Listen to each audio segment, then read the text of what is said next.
the official introductions, I just want to extend a warm welcome to Jude Gerrard. Born in Sheet Harbour, Nova Scotia, he is a member of the Millbrook First Nation. He's worked for several departments, federal departments, including the RCMP, Correctional Service of Canada, and Veterans Affairs. When we discussed his history working with a number of federal departments, we were really excited because he can relate directly to the experience of many of you in the room. Jude is currently the NSCAD University's first ombudsperson and the first Indigenous ombudsperson at a post-secondary in Canada. So we're really thrilled you're here. He received his Certified Diversity Executive designation from the Institute for Diversity Certification in Indianapolis, Indiana. He was the first Micmac employee to be awarded the Nova Scotia Premier's Award of Excellence and has received the King Charles Coronation Medal from universities in Canada. I also just want to say that we met with Jude prior to him coming here, and we had a great, I think we talked for like over an hour. It was really, really nice. And I found out that he actually worked at Saspen. Okomochi Healing Lodge. I worked at Saspen. See? I drove by it. Yeah, he drove through PA once. Anyway, yeah, so he worked at a healing lodge that I look after, and we have Tennille from the healing lodge here, so it's kind of cool, full circle moment here. So over to you, Eric, for the official. And I have a equity dinner gala ticket that somebody may have lost, so I'm sure you're all going to put your hands up that you lost it, but if you legit lost it, it's up here. And if you didn't, then like Janelle said, I'm going to auction them off later. Thank you, Chanel. Donc, Jude est né à Sheet Harbour, ici en Nouvelle-Écosse, et est membre de la Première Nation Millbrook. Il a travaillé, comme le disait si bien Shona, pour plusieurs ministères fédéraux, notamment la GRC, le Service correctionnel du Canada, le ministère des Anciens combattants. Il a également travaillé pour plusieurs départements de la fonction publique de la Nouvelle-Écosse, notamment celui de l'éducation et le développement de la petite enfance, où il a contribué à la mise en place de l'enseignement des traités en Nouvelle-Écosse. Les communautés, la culture et le patrimoine, l'Agence d'apprentissage de la Nouvelle-Écosse et le Bureau des initiatives en matière d'équité et de lutte contre le racisme. Jude a travaillé dans un certain nombre d'établissements d'enseignement postsecondaire en Nouvelle-Écosse et a siégé au Comité consultatif national sur l'éducation autochtone pour les collèges et institutions Canada. Il est actuellement le premier médiateur du Nova Scotia College of Art and Design et le premier médiateur autochtone d'un établissement postsecondaire au Canada. Jude est intervenu lors de conférences nationales et internationales sur l'oppression systémique et l'identité raciale. Il a reçu le titre de Certified Diversity Executive de l'Institute for Diversity Certification d'Indianapolis, en Indiana, et a été le premier employé Micmac à recevoir le prix d'excellence du premier ministre de la Nouvelle-Écosse et a reçu la médaille du couronnement du roi Charles III de l'Université d'Ottawa. Mesdames et messieurs, Jude.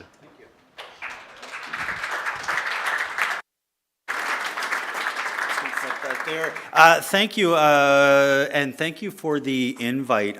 Before I get started with what I want to talk about, oh yeah, my computer shut down already. Let me get that going, there we go. Before I get going, there's just a couple things I want to talk about, if that's okay with folks.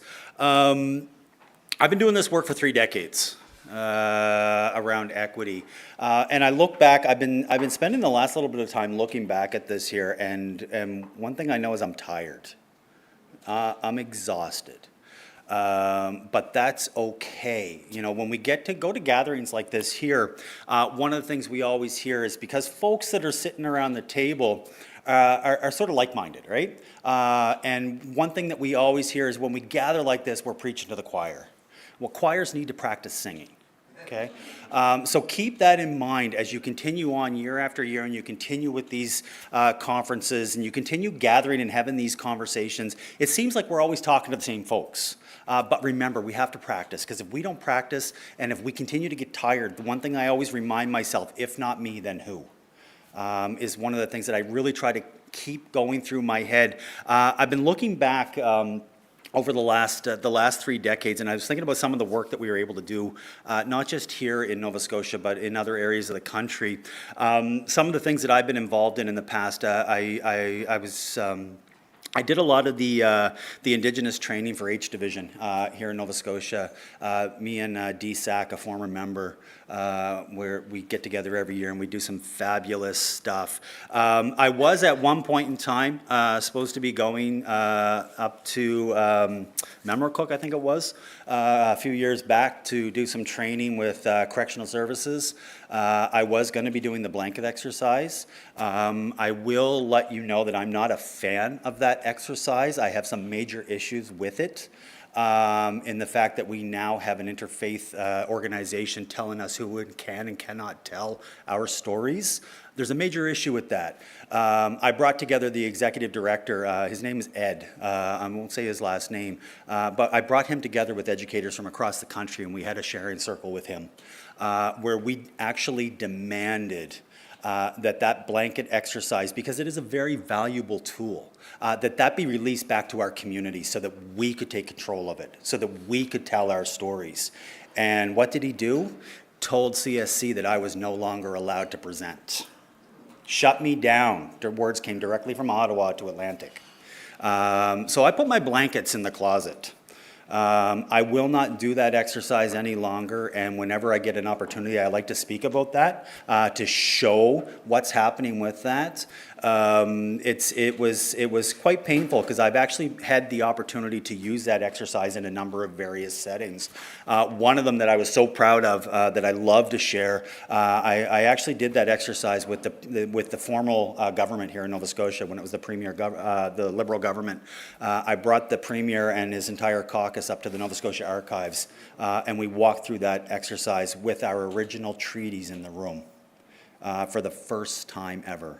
The treaties were brought down, and I knew if I asked if I could smudge them, I would be told no, so I asked for forgiveness later, and smudge them. So there's been some amazing things that have been happening here in Nova Scotia. One of the things that I was so excited with, back in 2015, we started treaty education here in Nova Scotia, and I was part of the lead that started that. And we went across the country and talked with treaty commissioners and elders from all across the country about how we were going to do this work here in Nova Scotia. And the one message that we continued to hear from all of the elders we talked to is, if you're going to do this work, you need to do it from a place of hope. And that's sort of where I've grounded myself the last number of years doing this work. We put drums in schools here in our elementary schools. I worked with 300 elementary school teachers to put hand drums into our schools and teach every student in Nova Scotia the Mi'kmaq Honor Song.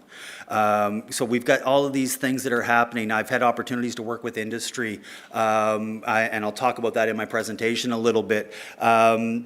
But we've got all of this stuff going on here, and quite frankly, we're tired. We need allies to step up and continue on this work. I heard a question asked earlier about allyship and what that really means. One of the things that I really like to reiterate around that point is allyship is about your actions, it's not your identity. Okay? It's not an ally is not who you are, it's what you are. Right? So keep that in mind as we continue to move forward through these conversations around equity, diversity, and inclusion. Please do not use the acronym. I know it's government, but try not to use the acronym. Say the words, because if we say the words have power. If we don't say the words, it becomes DEI, like down in the United States. Right? It gets dismissed. It's seen as oppressive. And it's not oppressive, because if it wasn't for equity, diversity, and inclusion, we wouldn't have buttons on our doors to get us in here, right? We would not have closed caption translation happening on presentations and on television. We wouldn't have any of these things. I will say, welcome to Nova Scotia, where accessibility is a second afterthought. For any of y'all that tried to get into the washrooms out here, I do apologize for our infrastructure here in the province. You open the door, it's 2 steps down before you can get into the washroom. So we're working on it. We've got till 2030, and we still have a long way to go. All right, so that's just my little ramble. I do have one other thing that I just want to read before I actually get into my presentation, so I do apologize for this. And because I know you got an amazing event coming up this afternoon at the Black Cultural Center. It's an absolutely fabulous facility. I'm sure you'll enjoy the tour there. I was listening yesterday to the throne speech.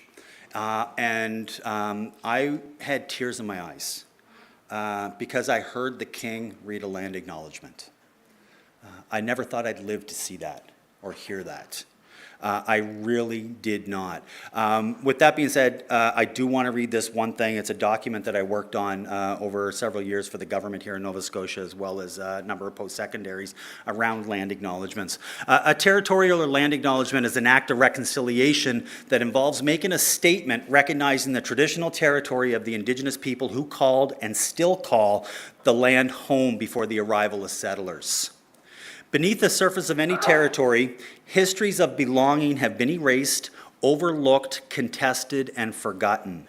A land acknowledgement done at the beginning of ceremonies, lectures, or any public event is a way to insert an awareness of Indigenous presence and land rights in everyday life. It can be a subtle way to recognize the history of colonialism in the very place a group is gathering. A land acknowledgement should be used to position the creator and the audience in a specific place, territory, and because of this, should not mention other groups or cultures. Remember, this is about reconciliation. So one of the things that I've recommended folks start with here in Nova Scotia is something like the following. I would like to begin by recognizing that the land upon which we work, live, and gather is the unceded traditional territory and ancestral homeland of the Mi'kmaq Nation. Our relationship is based on a series of sacred and historic peace and friendship treaties between the Mi'kmaq Nation and the Crown dating back to 1725. We pay our respect to the Mi'kmaq people who have occupied this land since time immemorial, past, present, and future. In Nova Scotia, we recognize that we're all treaty people. And as a conclusion, I usually try to get folks to fill in a little bit in the middle relating directly to the reason for the gathering. And then in conclusion, I get them to finish with, this land acknowledgement should not function as an acceptance of structural conditions of settler colonialism that remain in effect today. We hope that it sparks a desire to learn about our shared history, provoke thought, reflection, and change, which are the starting points of creating respectful, reciprocal relationships and a step on the journey to reconciliation. So if we take some vital steps when we're creating these land acknowledgements, there's some certain things that we have to look for. So land acknowledgements were a first small step in the reconciliation process. Today, they've become commonplace. And this can create an impression of hollow gestures. In essence, when quickly stated, rushed through, or given because someone feels they have to, they continue to validate colonialism and its lasting negative effects and impacts on modern society. In the beginning, they were used as a form of honoring the territory, the original people, and their contributions to the fabric of society. As non-Indigenous people, it may seem like the right thing to do, but when done without concerted effort on the writer's behalf, it becomes more about acknowledging and obscuring Indigenous presence to a historical realm, then moving on to the important reason for the gathering, or to do the real work. If there's supposed to be an act of reconciliation, by adding additional groups to it, which is starting to become common practice, it waters down and diminishes the act of reconciliation itself. Indigenous people have lost so much as a result of ongoing colonialism, and now that we have people recognizing us in our territories, by adding additional subjects to it, it's a continued form of colonialism that takes away our existence as individual nations and further marginalizes us in our own territories. To go beyond a token generic script is considered best practice and is a step along the journey of reconciliation. The real work actually begins long before the event and long before the acknowledgement's even written down. We need to ask ourselves a few questions. What are we doing to continue the relationship afterwards? What does the acknowledgement compel you, your organization, and your audience to do? What does unceded territory mean to your organization and to you personally? And finally, how can we make this better and more meaningful? And if these questions are difficult to answer, we have more work to do before proceeding with the land acknowledgement. It's about developing relationships with Indigenous people in the territories. That's sort of what this is all about. And when you are creating a land acknowledgement, one thing I will ask is please try not to use colonial language to recognize or describe Indigenous communities. If there's a word you don't understand, like here in my territory, if there's a Mi'kmaq word that's not understood or you don't know how to pronounce, just reach out to someone who may be able to help you with it. I just finished this little piece off here. Remember, words are not enough. It's only a rudimentary step to know the territory you're living and working in. It's only a first step. You need to build genuine relationships that are mutually beneficial and build equity into your spaces and places. Reconciliation will not happen without relationships. Relationships begin when you listen to each other's stories. Reconciliation begins when you believe the stories you hear. Okay? So thank you for just sticking with me with that for a couple minutes there. It is something that I think is really important because land acknowledgements are really starting to become watered down. And they're losing the intent and the purpose of what they were used for in the first place. So what I'm here today to talk to you about is actually about reconciliation. I'm going to, there's something really interesting that's been happening in society. After the calls to action were released, a lot of folks were able to, they were able to see their workspaces when it comes to reconciliation. But what does that mean to us as Canadians? What does that mean in our personal lives, in our home lives? So this was a question that I was getting asked a lot, and one of the things I've done is I've taken the 94 calls to action and I've broken them down into 4 key pillars. So what I'm going to do is I'm going to walk you through a really brief history of Indian residential schools here in Canada, a brief history of the Truth and Reconciliation Commission, then I'm going to get into those 4 pillars. Hopefully we have enough time to get through them all because I really do like to ramble, so I do apologize. But before we do this, I'm going to do a little exercise with y'all. This probably isn't going to work for folks that are streaming, but for everybody that's here, I'd like you just to grab a little pen or a piece of paper and a pen, or your phone or something, because I'm going to get you just to write down 10 words, okay? You're not going to write them down yet. I'm going to show you these 10 words, and I'm going to show them to you for about 5 seconds, okay? And then I'll get you to write down as many as you can. So just watch the screen for the next 5 seconds. Here we go. 1, 2, 3, 4, 5. Write down as many of those words as you can remember. Shouldn't be too difficult. It was only 10 words. I gave you 5 seconds, so that was about a half a second per word.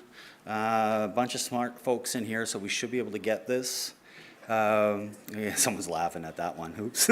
I'll give you a couple more seconds. 5, 4, 3, 2, 1. Okay, pens down. Pens down. I did notice a couple of y'all were looking like this over your shoulders. As an educator, as a teacher, I taught grade 2 and I taught grade 3. That's the first lie we tell to our students and our youth, you know. Keep your eyes on your own paper, because if you look at someone else's, what are you doing? Cheating, yeah. When you're growing up, that's called collaboration, right? So how many of you got 10 words? Put your hand up. Oh, dear. How many of you got more than 5? Hands up. All right, cool. Let's see how we did. All right, I'm going to show these words here. So the first one is slumber. If you had slumber on your list, stand up. Let's see how you did. Nice. First word on the list. Good job.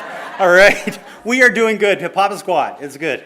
Next word. Bed. If you've got bed on your list, stand up. Nice. Second word on the list. Y'all are paying attention.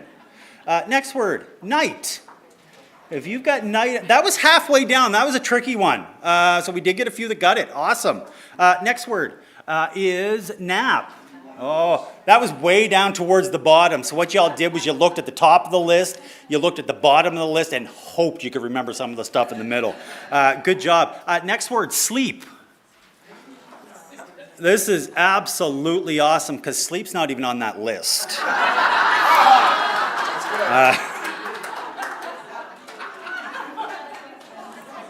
Y'all thought you were geniuses. This is why we need to have reconciliation. This is why we need to have treaty education.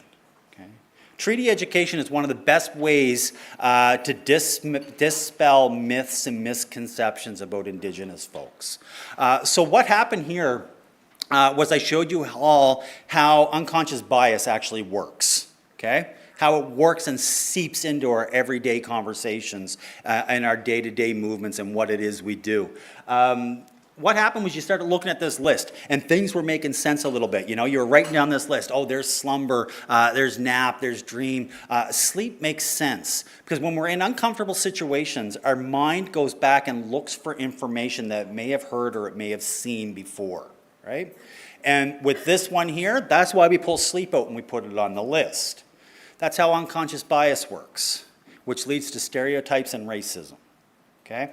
And what I've just shown is how we can all easily fall victim to this. Now, what happens is more often than not, this information that we go to dig out comes from two places, right? First one, really hard to control, it's the media. It's the way things are reported within the media. I'll give you a little example here in Halifax several years ago. There was an armed robbery of the Video Difference store up on Quinpool Road, just up the road from here a little bit. They arrested the guy that did it, 20-year-old black male. And on the front page of the newspaper, they had a half-page picture of him being thrown in the back of a Halifax police car. You go into the paper on page 6, there was a little story in there in our papers that we had Nova Scotia in brief, a little column. And in that exact same paper, there was a report of an armed robbery that happened in my hometown where I was growing up at the time, just across the bridge over in Cole Harbour. You know, it's funny with this Halifax-Dartmouth separation. Growing up in Dartmouth most of my life, we always used to say, you know, all y'all over there in Halifax, you might have the nice fancy houses, the nice fancy cars, but over in Dartmouth, we've got your bikes and stereos, right? So I grew up over in Cole Harbour, and where was I going with this? Oh yeah, the story, sorry. The Nova Scotia in brief story. There was an armed robbery at the TD Bank in my hometown over there in Cole Harbour, and they had this little tiny one paragraph in the newspaper that said, armed robbery at the TD Bank in Forest Hills Parkway. Suspect is described as 6'4" white male wearing a green hoodie, considered armed and dangerous. So the question is, which one of those stories is more important to the public? Is it the 21-year-old black youth who robbed the Video Difference store who's in custody? Or is it the 6'4" white male who's armed and dangerous running around Cole Harbour? Right? It's the way the media portrays these stories and presents these stories that makes us put sleep on this list. Right? It happens to all of us. It happens to me. I've been doing this work for 30 years, and I still catch myself. Last summer, I was walking up Spring Garden Road, another road just up the road, just up the ways from here, and I really wanted some sushi for lunch, so I walked into Pete's Fruitique. It's a grocer up in Halifax here, and I walked in, and I wanted some sushi. So I look up, and I'm standing there all proud, looking around the store, and I see an Asian employee wearing a uniform, so I walked over to them and realized I was in the bakery. I fell for it myself. Right? I made the association. I saw this Asian person wearing a uniform that works at the store, so that must be where the sushi is. I wasn't looking for cakes. I dropped my head, walked out, called my wife, and said, I'm a racist, I can't eat anymore. This happens to us all the time. So this is why we need to have a better understanding of Indigenous, non-Indigenous relationships here in Canada. Because if we don't have that grounding common narrative and knowledge, we continue to write sleep down every time we're confronted with a situation. So let's get into this a little bit here. Bear with me for a minute because I have to move through a couple slides. So one of the things I always like to ask folks is when we think of reconciliation, because we all have different meanings to it, right? What does it mean? What does it look like? And what does it feel like to you? So I'd like you just, if you can, just shout out a few things. When you think about reconciliation, what do you think of? Go for it. I used to be a guidance teacher, so I can wait all day too, right? So go ahead. Education, thank you. What else? Ooh, forgiveness. Collaboration, moving forward. Hard truths. Respect and acknowledgement. Awesome. Acknowledgement, unlearning. Okay, that's good. Thank you. Woo, I'm writing a lot here. Awesome. No, that's absolutely perfect. Because this is exactly what I hear every time I ask that question, right? I hear things about rebuilding relationships. I hear things about healing, moving forward, mending broken partnerships, forgiveness, collaboration. I hear all of these things. So what that means is that there was a good relationship, something happened to break it, and now we're finding ways to make it better again. But if the relationship was never good in the first place, is it reconciliation? Because it wasn't. We are talking about a relationship of violence and separation. So is it truly reconciliation? Here's where we get mixed up in all this. When we talk about reconciliation, we talk about two very different things. It's the exact same way we talk about race here in Canada. When we talk about race, we talk about two different things as well, right? So just to give you the context around the racial conversation that I'm talking about, if you're a non-racialized person and you talk about race, it's the personal. Right? It's, oh, I'm not a racist. I got this uncle, though, that comes over to the house on Thanksgiving. The shit he says, that's how we talk about race. If you are from a racialized group and you talk about race and racism, what you're talking about is the systemic oppressive pieces. About how if you've got a black or indigenous sounding name, like here in Nova Scotia context, we'd be talking about Carvery, we'd be talking about Simmons, we'd be talking about Upshaw, and Indigenous, we'd be talking about Gugu, we'd be talking about Sillaboy, we'd be talking about Francis. That your resume, not only does it end up on the bottom of the pack, it ends up in the garbage, right? It's those systemic pieces. We talk about reconciliation the exact same way. Non-Indigenous folks take it from a Western standpoint, which by default comes to a Christianity standpoint when we talk about reconciliation. We talk about mending. We talk about healing. We talk about moving forward. When Indigenous folks are talking about reconciliation, we're talking about something very different. We're talking about building relationships out of respect that never existed in the past. One of the interesting things that folks don't realize is that when the Truth and Reconciliation Commission put out their report, they actually nailed that, and it slipped by so many Canadians. So when they posted this, they actually talked about reconciliation is about establishing and maintaining a mutually respectful relationship between Aboriginal and non-Aboriginal people in the country. And in order for that to happen, there has to be an awareness of the past, acknowledgement of the harm that's been inflicted, atonement for the causes, and action to change behavior. But they said it right there. It was about establishing and maintaining a mutually respectful relationship. They weren't starting from a spot where we had this beautiful kumbaya relationship and the color of the wind was blowing through our hair and stuff like that. That's not what they were talking about. They were talking about this was crap from the beginning. Now, what can we do to build a good relationship? So that's the standpoint where we have to approach this conversation about reconciliation here in Canada. Because if not, we're going to be comparing apples to oranges, and the conversation is not going to move anywhere. So in order for that to happen, we have to look at a couple different things. And so I don't really use the word reconciliation a lot. I really try to use reconciliation because it's about the actions that we actually take to build this relationship. So what we're talking about is the intentional actions we take personally and as institutions or as society to build a relationship where we work to remove systemic oppression, intentional barriers and inequities, and recognize inherent and treaty rights as well as treaty responsibilities. We always talk about treaty rights, but we don't talk about treaty responsibilities. Right? For all too long, treaty rights have been oppressed and treaty responsibilities have been ignored. And in order for us to move forward, we actually have to start breaking down those barriers and those inequities that were intentionally built within our systems from colonialism and white supremacy. If we're going to call it for what it is, we have to call it from where it started, right? This is how our institutions were built, and we have to work to try to break down and remove those barriers. Just got a couple numbers here for you to look at. So overall, so let me get this all up here so you can see it. Overall, through the history of Indian residential schools, and I'm going to talk about that term in a second as well, the odds of dying for children in Indian residential schools was 1 in 25. The odds of dying for Canadians serving in World War II was 1 in 26. The odds of a child dying in Indian residential schools at the early years of the program was 1 in 2. 1 out of every 2 children did not make it home when this program was first started.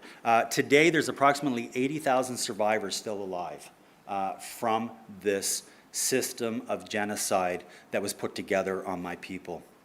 When we look at these numbers, what we're talking about is we're talking about a government who is at war with Canada's most vulnerable citizens, our children, right? So that's what we're talking about when we talk about residential schools. One of the things that's come out of flavor over the last several years is the term Indian. We shouldn't be using the term Indian. Well, that's not our term to start with, right? I wrote, one of the things I used to do when I was teaching at one of the universities here, I used to get my students to write their racial autobiography, how race has impacted them up until that point today. So I figured I should probably write my own. And it sort of started with that actual term. You know, when I was born, they called me Indian. When I got a little bit older and I started going to elementary school, they started calling me Micmac. When I got a little bit older, got up to junior high, they started calling me Native. Right? Graduated high school, they started calling me First Nation. I moved out to Saskatchewan, they called me Indian all over again. When I moved back to Nova Scotia, they started calling me Aboriginal. Now they call me Indigenous and they call me Mi'kmaq. Nobody asked me who I am.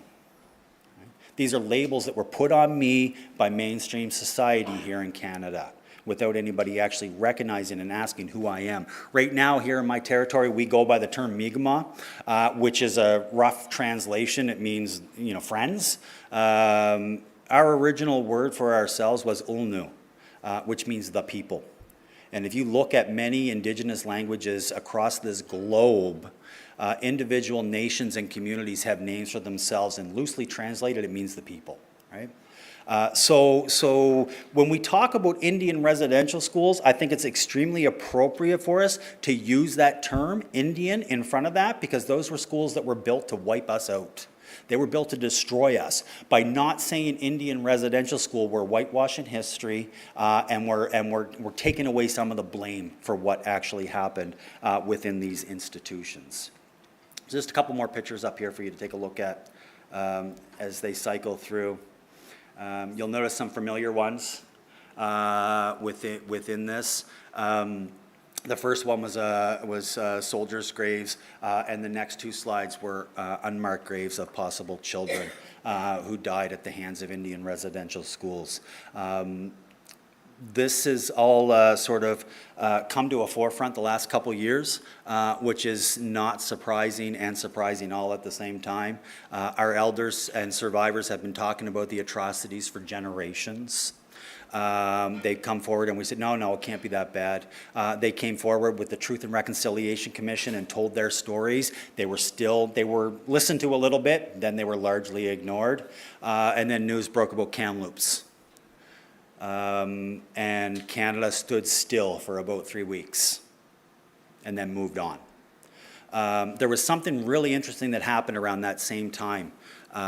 Here, especially in my territory here in Nova Scotia, there's a deep, long historical relationship between the Mi'kmaq Nation and the African Nova Scotian community here in this province. Massive, really close. I actually took a map of our territory and I overlaid it on top of the historic African Nova Scotian communities around the province, and I noticed something stood out right in my face. Out of sight, out of mind. We were all pushed to the fringes of the province so that we weren't around the city, so that we weren't around other folks. The interesting thing that's happening now, that's all beachfront property and people want it back.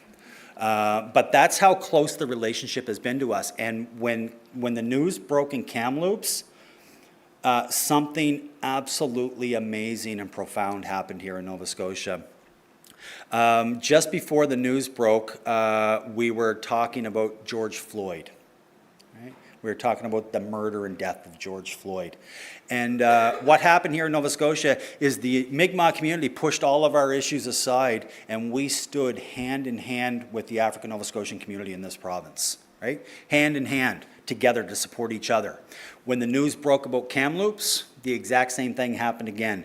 The African Nova Scotian community pushed all their issues and struggles aside and stood hand by hand with us to help us grieve. Right?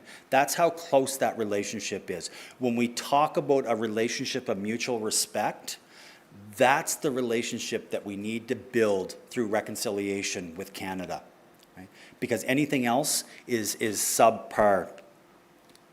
Where are we at here? Okay, so we're at the screen here. Sorry, I'm flipping through two things at once here. We talk about possible burial sites because there's something that's happening right now across Canada in conservative media and globally, as we've all seen all over the place. But there's a lot of deniers that are coming out and saying that Canada has fallen for the largest hoax in history. This is being led by loudmouths like Piers Morgan, Jordan Peterson, just to name a few, right? What we're talking about is we've got these possible burial sites that are being searched, and just because things have not been found, and there have been bodies that have been found and documented and described at a number of sites, but we're only talking a small handful of these schools that have been searched so far. The one here in Nova Scotia, Shubenacadie Indian Residential School, LiDAR was used to search the grounds. I was working at community college here when that happened, and one of the things I suggested was, let's use our LiDAR material, our infrastructure to go up and search the field. But I said, you're probably not going to find anything. We had 1,100 students attend the school here in our territory, but I said, you're probably not going to find anything because that's a cornfield that has been torn up year after year after year after year since that school closed in the late 60s. So you're not going to find anything in the ground, but running right beside it is a river. It is the largest sewer system, I guess is the only way to put it, in the world. Right here around the Stewiacke and Shubenacadie River. Our tides in the Bay of Fundy are the largest and most powerful tides on the globe. There's more water running through the narrow point of the Bay of Fundy and the Cobequid Basin than runs through all of the freshwater rivers across the globe at the same time, right? So that water flushes in and out twice a day. So if you want to dispose of anything, the best place to dispose of it is in the river. Right? Because it's going to be flushed out to sea and nobody's going to be the wiser. So we still got a lot of searching to do. And when we talk about that searching, here's a map of Canada. And each one of these dots, I know it's hard to see, but each one of these dots represents an Indian residential school across the country. Oh, that wasn't supposed to happen there. Why is that one? Can you just press a button on the thing just to get the lines to appear? Because when I do it, it actually forwards one of them. Let's see. There it goes. Okay. It's starting over on this one anyway. These lines that are appearing, that's actually the building of the railway system across Canada. And if you look at it, you can actually see the direct correlation of when the Indian residential schools were popping up while the railway system was being built across this country. Remember, out of sight, out of mind. The best way to take over someone's land is to kill their community, and the best way to destroy a community is to destroy the children. And that's exactly what was happening across Canada at the time. So when we look at the Truth and Reconciliation Commission itself, the TRC, it was actually a component of the Indian Residential School Settlement Agreement, and it had a mandate. The commission documented the truth of survivors, families, communities, and anyone else personally affected or impacted by the Indian residential school experience. It included First Nations, Inuit, and Métis former Indian residential school students, their families, their communities, churches, former school employees, government, and other Canadians. One thing that a lot of folks across Canada don't know is that the Indian Residential School Settlement Agreement came out of the class action lawsuit that was started right here in my territory. Okay. It was started by a survivor from my community, actually, Millbrook, Nora Bernard. We've got a street named after her now, just up the road here. Thankfully, that street changed its name because it used to be Cornwallis Street. Cornwallis is the one that started the scalping proclamations here in our territory, right here on a ship out in Halifax Harbor. And the table that he signed those scalping proclamations on is still sitting in the Nova Scotia legislature. It's in one of their red rooms, and it's used for ceremonial purposes. So we're working with government to try to find a way to retell that story so that we can really tell about the Indigenous impact and what that did to us. So Nora Bernard, the street's named after her now up the road here. She was a survivor and a victim of the Indian residential school system. She survived Shubenacadie Indian Residential School, and as an adult, as an elder, she started bringing other survivors back together so that they could talk and share their experiences, so they could heal with each other. Right?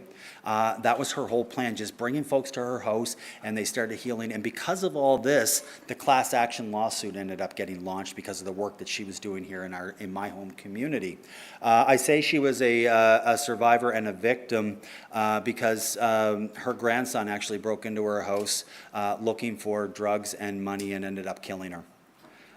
Which speaks completely to the intergenerational trauma and issues we have that are being compounded because of the Indian residential school system here in this country. And I'll talk about a couple of the other ones as well as we go through this. So what exactly did the TRC do?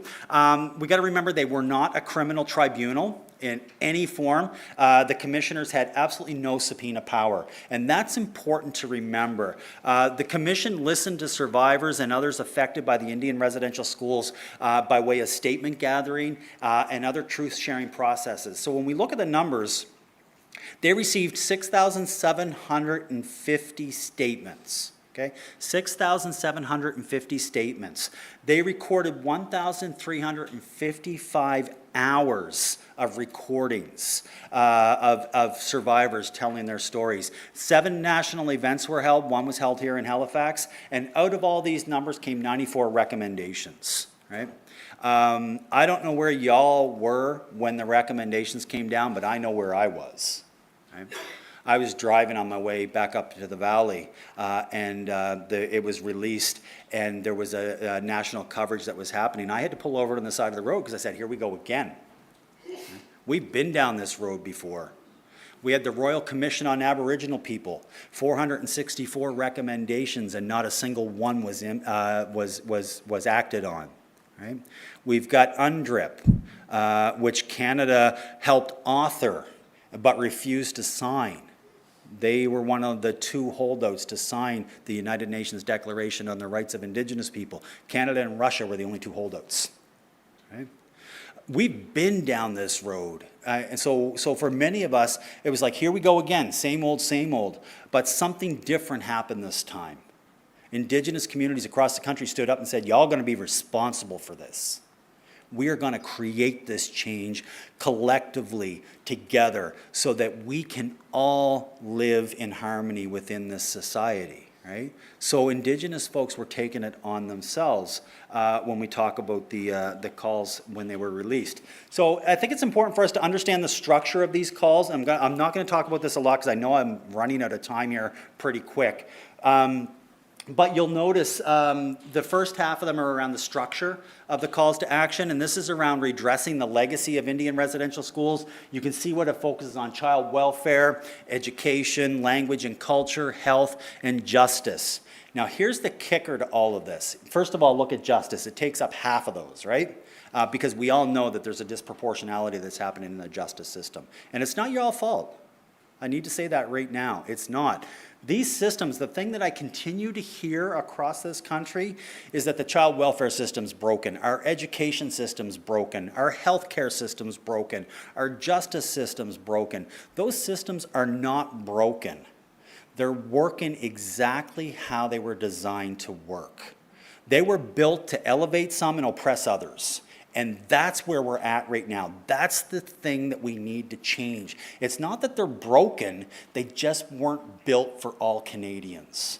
And that's the work that we really need to start digging into to create that change. Working out in Prairie region, when we talk about the justice, the disproportionality, we know it, we see it, right? I felt it. When a resident would come or an inmate would come to the Healing Lodge when I was back in the early 2000s when I worked there, they'd come in, and one of the things that we'd see is they'd be elevated in their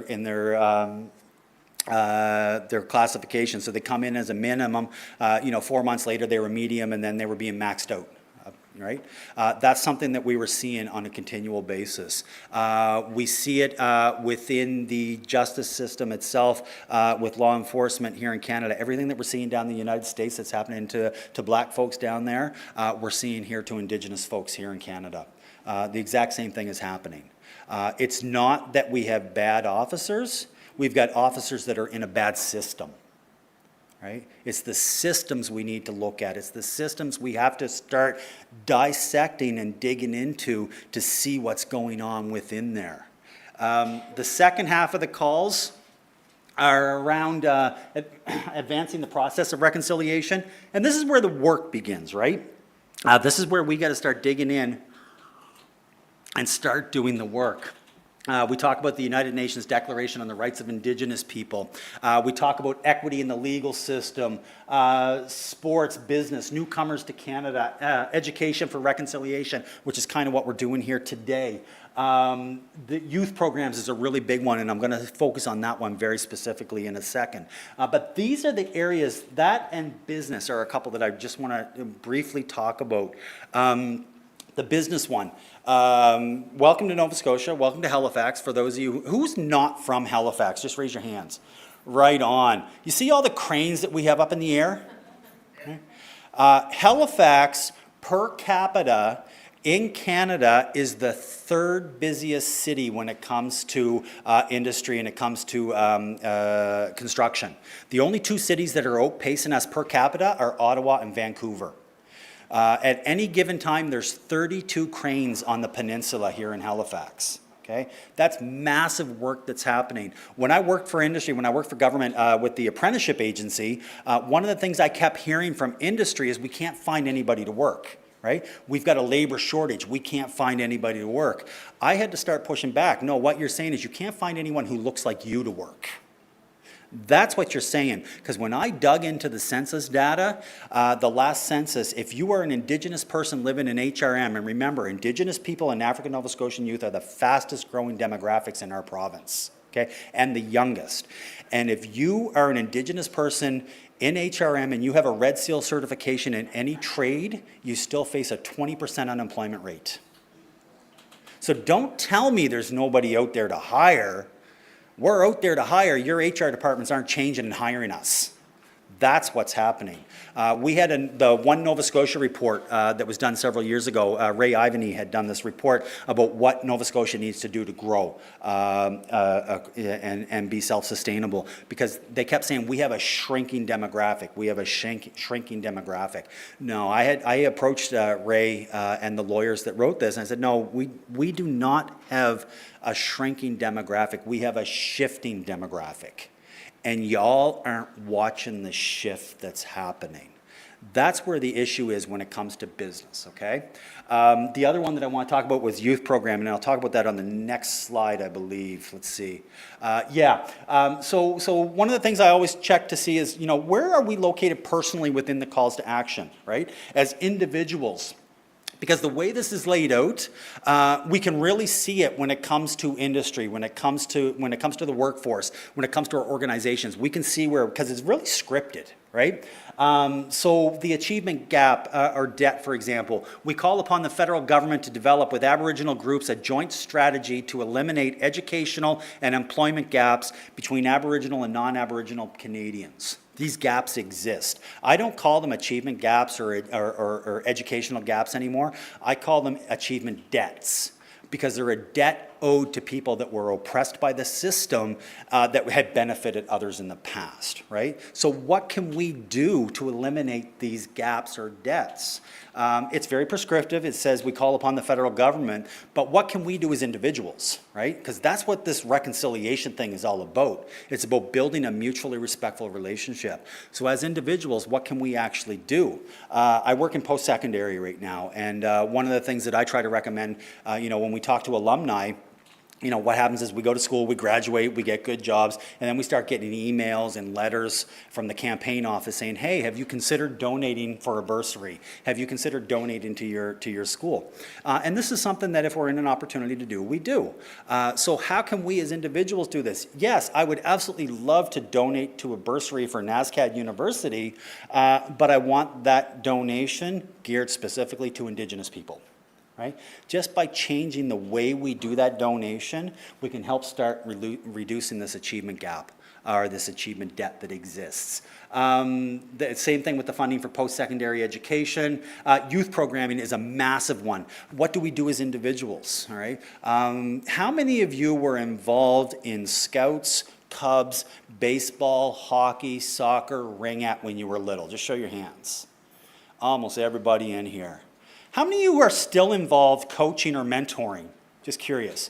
Quite a few. Right on. So what happens is when we grow up and we take part in these things, as adults, it's familiar to us, so we want to give back to community, so we start coaching or we start mentoring. We start a 4-H project or something like that. But what happens is we start it in our own communities, right? And the kids that are involved with it look like us, because we don't step outside of our own communities. So if you want to coach soccer, you want to coach baseball, you want to start a 4-H project, one of the things I always recommend to folks is, instead of doing it in your own community, go to the local First Nations community and say, listen, I'm starting a soccer team. I would love to coach. Is there anybody here who's interested in doing that? If you're living in the city, go to the local friendship center and say, listen, I want to start a 4-H project. Is there 4 or 5 kids that come in here and drop-in centers that might be interested in doing something like that? So now what we're doing is we're actually giving back and starting to build that relationship between Indigenous and non-Indigenous folks. The business for reconciliation one I already talked about. So that's just a little idea to let you know how, when you look at these and you start thinking outside of the box and how can I impact this change, that's when we can start to see the real change, because we've got a massive issue that's happening here in Canada right now. We keep hearing that reconciliation is not a checklist. We hear this over and over again. Here's some of the numbers here. What's really interesting is if you actually Google CBC reconciliation calls to action, first thing that comes up is a checkbox. Okay. We're saying it's not a checkbox, but here's one right here. This one, so in case you can't read it, it says this was from January 24th, 2022. Okay? And it says 20 not started, 32 in progress, projects proposed, 29 in progress, projects underway, 13 complete. So I re-looked at this as of the beginning of this year in January 2025. The numbers have changed. We are now at 18 not started. We're at 31 in progress projects underway. We are at 32 in progress projects complete. We are still at 13 complete. So at the rate we are going, the calls to action will not be fulfilled until 2083. We're talking like 10 years, and we've only got 13 of these done, right? We got a long way to go. So when we talk about checkboxes, that's why I think it's so important for us to think outside of the box and get away from this checkbox ideology, because checkboxes do not change culture. Checkboxes do not change the way we do business. All they do is check off a box so we don't have to worry about it anymore. You can actually see it. So one of the things that I really like to focus on is actually the 10 principles to reconciliation, because this will get us away from the checkbox. And when we focus on principles and our own moral code, we move away from that checkbox and we can actually start changing relationships. So let's see if this is going to work here. All right. So the United Nations Declaration on the Rights of Indigenous People provides the framework for reconciliation at all levels and across all sectors of Canadian society. First Nations, Inuit, and Métis people, as the original peoples of this country and as self-determining people, have treaty, constitutional, and human rights that must be recognized and respected. Reconciliation is a process of healing of relationships that requires public truth sharing, apology, and commemoration that acknowledges and redresses past harms. Reconciliation requires constructive action on addressing the ongoing legacies of colonialism that have had destructive impacts on Indigenous people's education, cultures, languages, health, child welfare, the administration of justice, and economic opportunities and prosperities. Reconciliation must create a more equitable and inclusive society by closing the gaps in social, health, and economic outcomes that exist between Indigenous and non-Indigenous Canadians. All Canadians, as treaty people, share a responsibility for establishing and maintaining mutually respectful relationships. The perspectives and understanding of Indigenous elders and traditional knowledge keepers about the ethics, concepts, and practices of reconciliation are vital to long-term reconciliation. Supporting Indigenous people's cultural revitalization and integrating Indigenous knowledge systems, oral histories, laws, protocols, and connection to the land into the reconciliation process are essential. I just got two more here. Reconciliation requires political will, joint leadership, trust building, accountability, and transparency, as well as a substantial investment in resources. And finally, reconciliation requires sustained public education and dialogue, including youth engagement about the history and legacies of Indian residential schools, our treaties and Indigenous rights, as well as the historical and contemporary contributions of Indigenous people to Canadian society. I just want to go back and focus on one of these for a second around cultural revitalization. One of the things that we see an awful lot in the media when there's events that are happening, I remember when we first started treaty education here in this province, we were up in Cape Breton and we had a lot of elders and knowledge keepers with us, and we were having these roundtable conversations, and it was reported in the news. The next day, the social media comments that were happening, you know, it's like, why are we still talking about this crap? That was 200 years ago. Can't you just get over it? Right? That sort of stuff. I sit here and say, yeah, well, we still celebrate Canada Day. Can't y'all just get over the theft of land? You know, it sort of goes hand in hand, right? And those are the comments that we continually hear. When it comes to cultural revitalization especially, why do my taxpayers' dollars have to go to support that? First of all, it's not taxpayers' dollars. It's a loan payment installment on money that was stolen and appropriated by the Canadian government with the Indian Trust Fund. Okay, that was money that was supposed to go to Indigenous folks, to Indigenous communities, as things continued to move out west when the treaties were being signed and that sort of stuff, right? From here all the way across. That money was supposed to be at trust. It was actually supposed to go directly to Indigenous people and Indigenous communities, but the government didn't think we were responsible enough to have that money, so they held like approximately 75 cents to every dollar and gave us 25 cents, and they held that 75 cents in trust. Then they ended up spending it. So the money that goes to support Indigenous affairs and Indigenous people across this country is not taxpayers' dollars. It doesn't even cover the loan interest payment on the loan that they stole from us. Okay.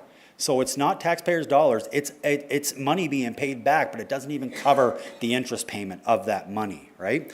So when I hear folks say, well, why does my taxpayers' dollars have to pay for that cultural revitalization for them to relearn their language? I always say, well, we didn't give it up. It was beaten out of us. It was stolen from us, just like the money was stolen from us, just like the land was stolen from us, just like our children were stolen from us, just like our women are stolen from us. And now our men are stolen from us. It was stolen from us. We didn't offer it and say, here, take it. So that's why it's so important. We've got languages that are dying out. We've got cultures that are dying out. We've got this great little thing called Ancestry DNA, you know. You can go online, $75 price your order, you get a little tube, you spit in it, you mail it away. 2 months later, you get an email in your inbox, and you look at it, and all of a sudden, that inbox says that that I'm 25% Italian, I'm 25% Irish, and I'm 50% English. Now, what I can do is I can go overseas, right? And I can go to Ireland and I can learn about the rich history. I can go to England, I can learn about the rich history. I can go to Italy and learn about the rich history. I can visit the Vatican and see all the beautiful art and gold that was actually stolen from other communities, right? I can go see all of this. But if I'm an Indigenous person and my kids are growing up in their home territory here in Nova Scotia, in Chibuktuk, where we're located right now, where do they go? They go to your backyards, because that's the history of their people. You know, my ancestors have been living on this land for over 13,000 years. Half of this province was still covered in 1 mile of ice during the last ice movement of the Wisconsin ice movement, right? 1 mile of ice. My ancestors were living here. We've got archaeological evidence that places them over 13,000 years at just an hour away from here. It's one of the oldest archaeological sites in North America. You know, a little farmer and his wife were out picking blueberries one day, and they found something that, oh, cool, look, an arrowhead. Sorry, archaeologists told me I'm not allowed to call them those. They're projectile points, because we don't know what it was attached to, right? But they found this, and then they started finding more, and finding more, and all of a sudden it became one of the largest archaeological sites in North America. One of the cool things they found was they found these rings of rocks that were all around in a circle, and then they found a great big ring in the middle. That was a community 13,000 years ago on this territory. Right? So when we talk about cultural revitalization, what we're talking about is bringing back culture and language that was beaten out of us, that was stolen from us under the names of colonialism and white supremacy. When we hear those names, it doesn't sound so good. Right? So that's what we're talking about when we're talking about cultural revitalization. I'm going to start moving on here really quick, because I think I'm going to start getting a stink eye here in a minute, because I'm taking up a lot of time. So I'm going to go through those 4 pillars super quick. I got a couple little stories I'm going to tell as I'm going through them. So where are we at when it comes to truth and reconciliation? We have to acknowledge the history of our relationship to date. We have to take responsibility for our role in what's happened. We weren't here back then, but we're benefiting from it now, right? And we have to take action to move from a relationship of violence and separation to one of mutual respect and dialogue. So here's the 4 pillars. When I took the 94 calls and I broke them up, they focus under cultural allyship or kinship or relationship. They focus under humility, reflection, and respect. So really quickly going through these, cultural allyship, this is where you stand with Indigenous people rather than just know about them. This is where we build safety in our spaces and places, whether it's in our workplace so that everybody can be their full selves when they come to work, whether that is in our public spaces. One of the most dangerous places for an Indigenous person right now in Nova Scotia is the hockey arena. It is one of the most violent, vulgar spaces that we encounter. The racism that is running rampant within the arenas is absolutely deplorable. And I'm not just talking about the kids on the ice. I'm talking the parents in the stands. I'm talking the community members who don't even have kids playing hockey that come in and start yelling at folks. I'm talking about my daughter's friend walking up the street 4 blocks up from here, walking up Spring Garden Road. She was with her 3 little daughters and being yelled, "Go back to the res, you dirty squaw." That's what I'm talking about. Right? Safety within our spaces and places. We have to provide, and this is really important for unions especially, we have to provide space for Indigenous people to bring their whole selves to work. This includes providing time for significant cultural events. Think about how we work today, right? All of our work lives revolves around a Christian calendar, a Christian-based calendar, right? The days that we have off, the holidays that we celebrate or honor. We've got other ones that are really important to Indigenous folks. Here in Nova Scotia, we got two very important times that we try to follow. One of them is the communal moose hunt up in Cape Breton. Our communities get together, we take our kids out of school for a week, and we go up in the bush and we hunt moose. Right? Think about the learning that goes on there. The kids are having stories passed down by their elders. They're learning to butcher this moose. They bring it back, and the community service, they deliver it to elders around their communities. Right? There's a lot of learning that happens during that time. So what are we doing to make sure the kids aren't marked absent during school, for example? Or what about the adults and elders that take time off to take the kids up and teach them these skills, to pass down that knowledge?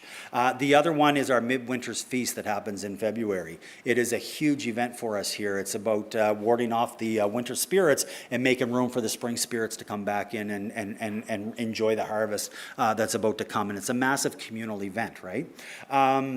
So what are we doing to provide time off for those events as well? This also talk about Indigenous epistemologies, relationality, the interconnected between the sacred and the secular, and this whole idea of holism, how everything is interconnected, which is really different from a Western standpoint. The role of ceremony, how important ceremony is in culture. We got ceremonies for everything. Right? It's so funny. I've seen a couple memes and pictures of eagles circling. We got lots of eagles here in Nova Scotia. Like, we got hundreds and hundreds. I was flying my drone yesterday, and 2 eagles actually started circling my drone. But we've got so many eagles, and I saw a picture somebody shared from one of our communities the other day of 2 eagles flying and shitting on a car on the ground. And one of them looks at the other one and says, "What are you doing that for?" He didn't get out and walk around the car and leave me tobacco. Right? That's ceremony. We have ceremonies for so many different things. We've got sun-up ceremonies. We've got sundown ceremonies. Our midwinter feast ceremonies, our spirit plates, all of these different things are ceremony, and the importance that plays within our communities. We have to understand the impacts of colonization and what that's done to our communities. We have to understand the intergenerational legacy of Indian residential schools, which we talked about earlier.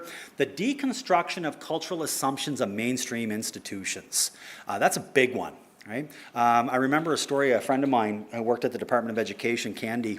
Some of you might have actually seen her on APTN, Candy Palmer. She had the Candy Show on APTN. Yeah, she was a really close friend of mine.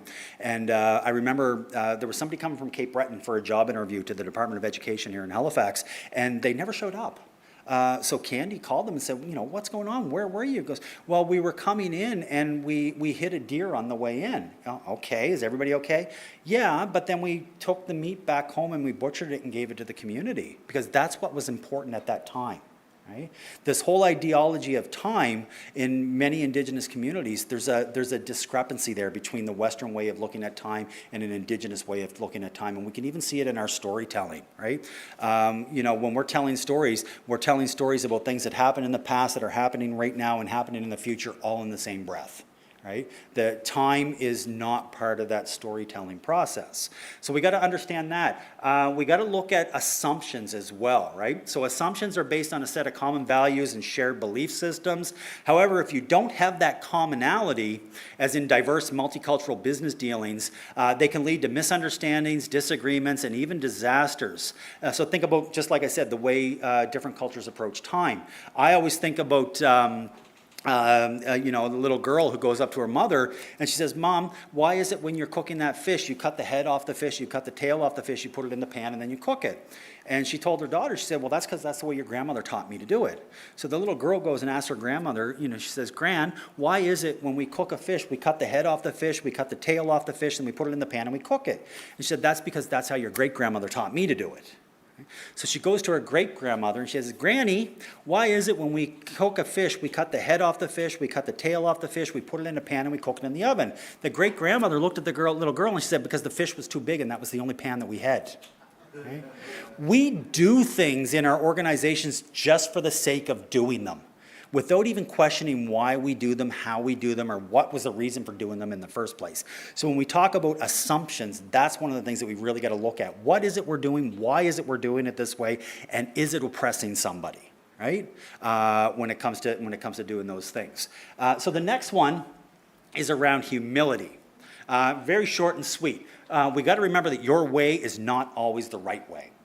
Plain and simple. Ways of knowing other than your own are not less valid, and we have to address traditional knowledge with the respect it deserves and in a spirit of genuine learning and collaboration.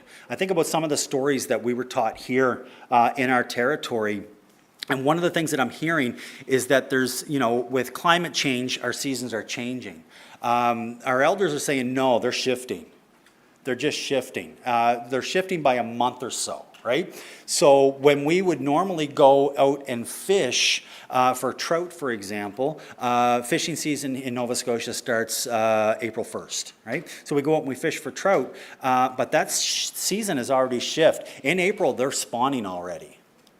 So our seasons are shifting. Our elders are telling us this wisdom, but our structures are not shifting with them, right? So we have to listen to that knowledge and understand that there's importance within that knowledge as well. The next one, this is the hard one for us, right? This is reflection. How did we get here? This is where we have to take that inside-out approach. It's like cultural proficiency. It's all about that inside approach of how I relate to others as opposed to how others relate to me. And it's the same sort of thing with this. We start looking at ourselves internally. How did we get here? What is my role in colonization? I've got a huge role in colonization. I live on the top floor of a beautiful apartment building. I drive a beautiful gas-guzzling car. I got a big screen TV. I love those things. I'm not giving them up, right? So we have to look at our own roles in colonization and what that actually means. How have I personally benefited from a system that has been built to lift some and hold others back? We have to look at this this is what's happening down in the States right now. We have to really look deeply at this falsehood and meritocracy, about how you get to where you are in life by the amount of hard work you put in. In theory, makes absolute sense. You put that on top of a system that's built on inequities and oppression and colonization and white supremacy, it doesn't work at all. I used to teach up in the valley, and we have a lot of migrant workers up in the valley because nobody else wants to do that work, right? So there's absolutely nothing wrong with telling little Johnny, no matter how hard you work, you can do whatever you want, you can be whatever you want to be. So what happens when little Johnny's walking home and he sees the migrant workers of color breaking their backs in the field picking food? The unconscious bias, just like we all wrote sleep down on our papers at the beginning, is telling little Johnny, I must be better than them because our family worked harder, right? So we've got to get away from this falsehood of meritocracy and understand that it does not work here in our country or in the country below us. If it did work, we would not have a black 5-star general fired and a drunk put in his place. That's what's happening with this merit-based hiring that they're looking at down in the States right now. We have to commit to occasional unlearning and be comfortable with not knowing. That's one of the hardest things for us to do as a society because we like knowing the answers to stuff. Rigidity and perspective limits rather than illuminate. I think that's really important for folks around this table to understand because you can see it here. When you surround yourselves with like-minded folks from your own community, there's no chance for innovation because everybody's thinking the same. But when you have diversity in thought and diverse thoughts around a table, there's more chance for innovation, there's more chance for advancement, there's more chance for movement, there's more chance to create social change that we really need to see. And we also have to understand what has been created at the hands of colonial structures, right? Lateral violence, internalized racism, feelings of inferiority, and I'll talk about that one towards the end, replacement of traditional leadership with colonial-based systems. All of this stuff is happening, and we have to really try to find a way to have folks better understand what this really means to Indigenous folks here in our society.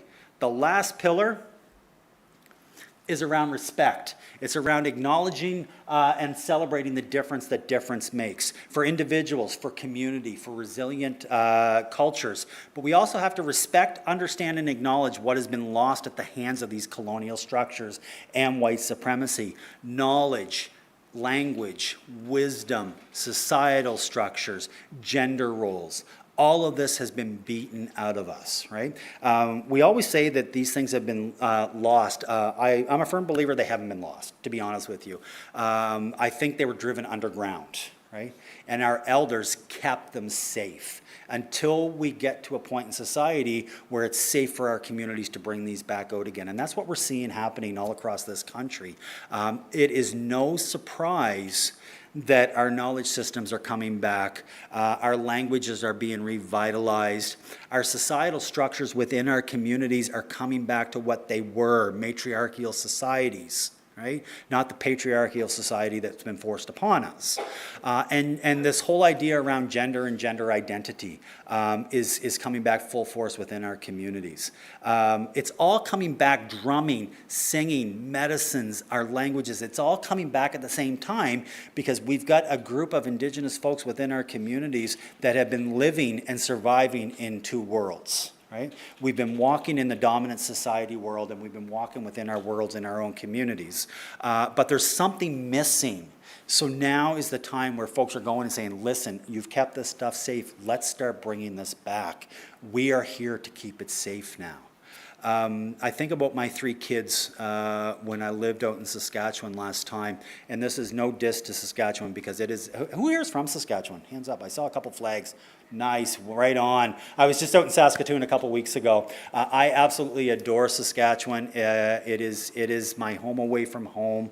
If I could relocate tomorrow, I probably would. I absolutely adore the province. But my 3 kids, when they were growing up, and we moved back to Nova Scotia, as adults, all 3 of them have told me, they said, thank you for bringing us back to Nova Scotia. My 3 kids are blonde-haired, blue-eyed Indigenous kids. Right? That was my first time in my life where I told my kids, don't tell people who you are. Right? Keep that a secret. And that's what they did until they started making friends within the local Indigenous community, and then they were able to let folks know who they were.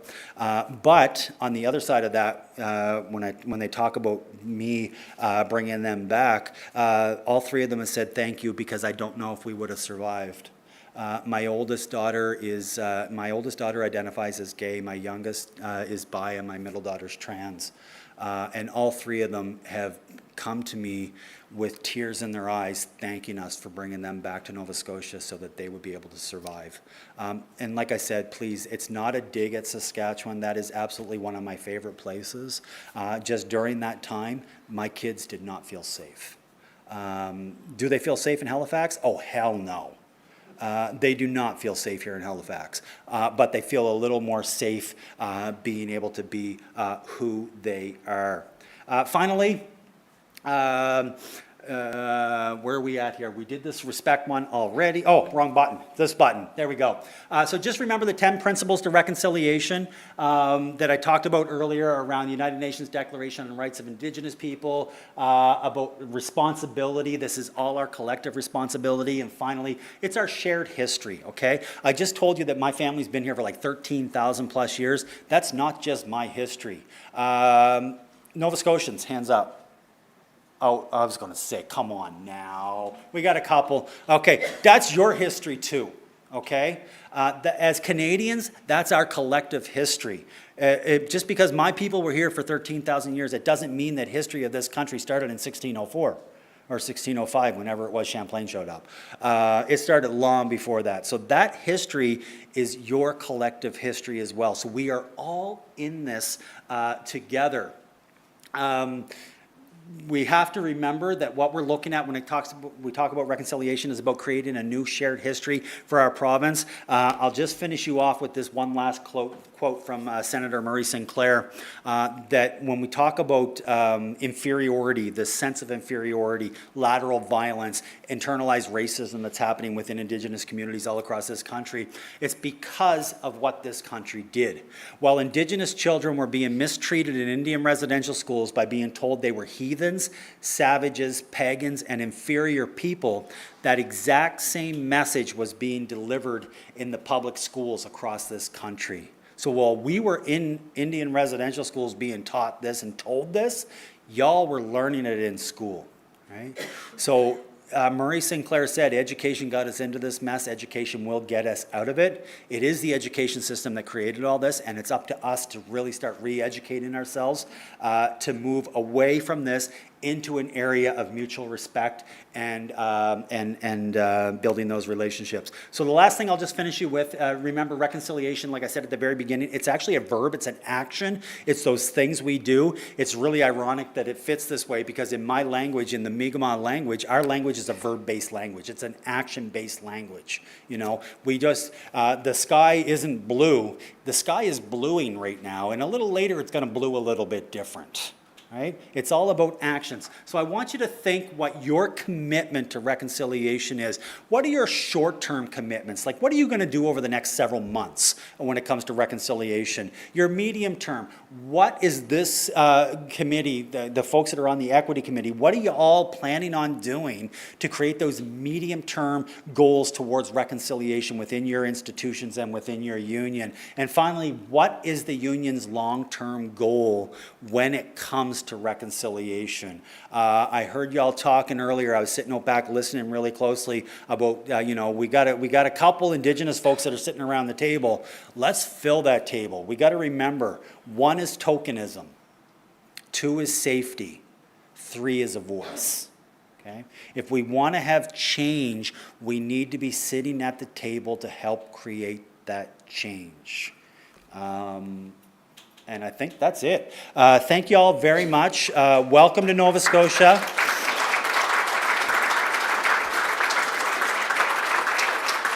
Welcome to my territory. I hope you enjoy your stay while you're here. We've got some great bars. We've got some great steak.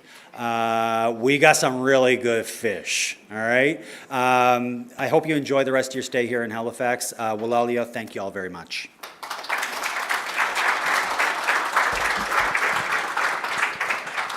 Just want to thank you so much,